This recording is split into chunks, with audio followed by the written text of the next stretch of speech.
One. The dust has settled from our federal election, and I have allowed sufficient time for Pierre Poilievre to grieve. But now he is back and up to his old, mean-spirited ways. The man should accept his defeat and find a new job.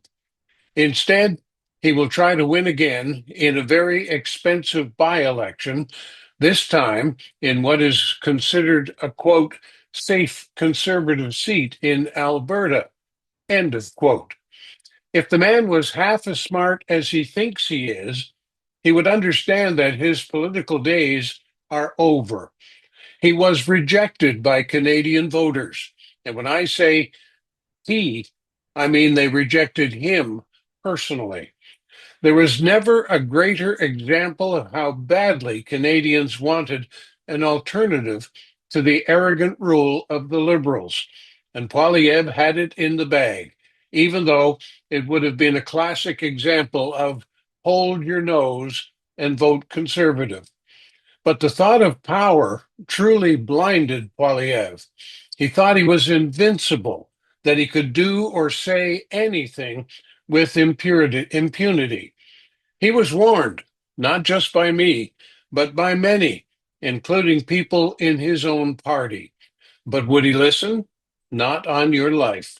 He simply proved that his arrogance in opposition would translate to arrogance in power, a thought that proved too much to accept by voters.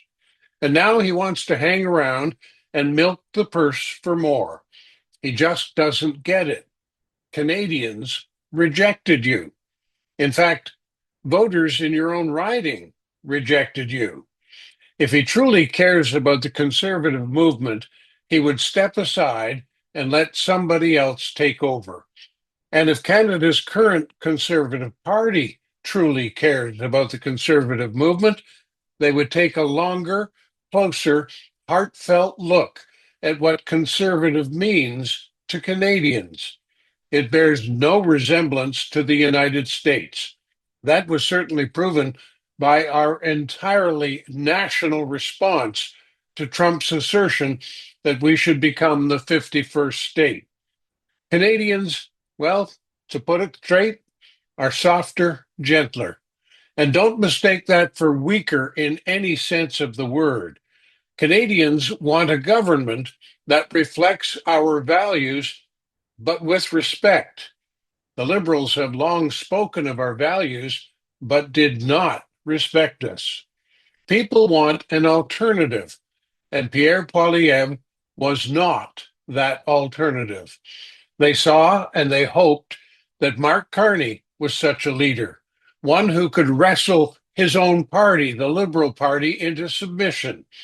If Pierre Poilievre is successful in his by-election bid, the best he can ever hope for is to be opposition leader. Why? Because Canada has rejected him as prime minister, and that is not likely to change over time. At least that's my view. I'm Bill Martin.